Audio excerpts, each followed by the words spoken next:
Election అప్డేట్స్ను అందరికంటే ముందుగానే తెలుసుకోవాలంటే ఈరోజే ఆర్టీవీ లైవ్ యాప్ని మీ మొబైల్లో డౌన్లోడ్ చేసుకోండి.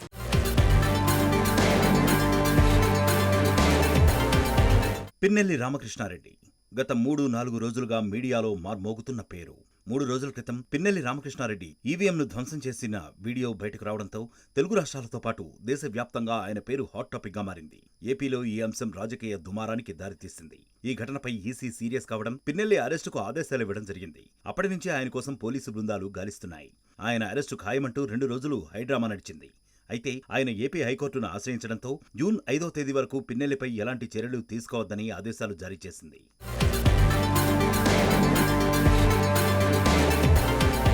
మీడియాలో పిన్నెల్లి హాట్ టాపిక్ గా మారడంతో ఆయన బ్యాక్గ్రౌండ్ తెలుసుకోవాలన్న ఆసక్తి పెరిగింది. పిన్నెల్లి రామకృష్ణారెడ్డి 2009, 2012, 2014, 2019 ఇలా వరుసగా 4 సార్లు ఎమ్మెల్యేగా గెలిచి పల్నాడు జిల్లాలో తిరుగులేని నేతగా ఎదిగారు. ఉమ్మడి గుంటూరు జిల్లాలో కండ్లకుంట గ్రామంలో జన్మించిన పిన్నెల్లి రామకృష్ణారెడ్డి తన బాబాయి పిన్నెల్లి లక్ష్మారెడ్డితో రాజకీయ జీవితం ప్రారంభించారు. పిన్నెల్లి లక్ష్మారెడ్డి 2004, 2009 మధ్య మాచర్ల నుంచి కాంగ్రెస్ అభ్యర్థిగా గెలుపొందారు.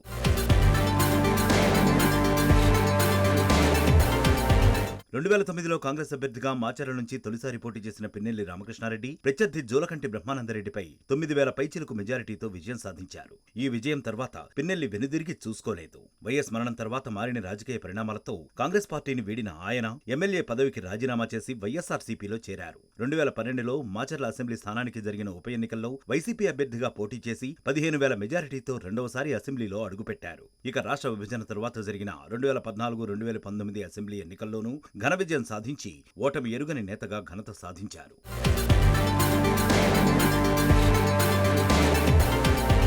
2019 ఎన్నికల్లో వైసీపీ అధికారంలోకి రావడంతో పిన్నెల్లికి మంత్రి పదవి ఖాయమనుకున్నారు. అయితే కుల సమీకరణాలతో పిన్నెల్లికి కేబినెట్ బెర్త్ దక్కలేదు. కానీ నియోజకవర్గం విషయంలో పిన్నెల్లికి ఫ్రీ హ్యాండ్ ఇచ్చింది హైకమాండ్. దీంతో నియోజకవర్గంలో మరింత పవర్ఫుల్ లీడర్గా ఎదిగారు పిన్నెల్లి. 2019 తర్వాత మాచర్ల నియోజకవర్గంలో జరిగిన అన్ని ఎంపీటీసీ, సర్పంచ్, జడ్పీటీసీ స్థానాలతో పాటు మున్సిపల్ వార్డుల్లోనూ వైసీపీ అభ్యర్థులు ఏకగ్రీవంగా ఎన్నికయ్యారంటే నియోజకవర్గంపై పిన్నెల్లి ఏ స్థాయిలో పట్టు సాధించారో అర్థం చేసుకోవచ్చు. పిన్నెల్లి భయంతో ప్రత్యర్థి పార్టీల నేతలు కనీసం పోటీకి కూడా ముందుకు రాలేదు.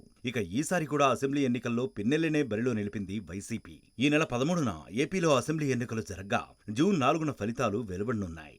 ఇప్పటి వరకు ఓటమి ఎరుగని పిన్నెల్లి ఈసారి కూడా విజయం సాధించి అసెంబ్లీలో అడుగుపెడతారో లేదో తెలియాలంటే జూన్ 4 వరకు వేచి చూడాల్సిందే.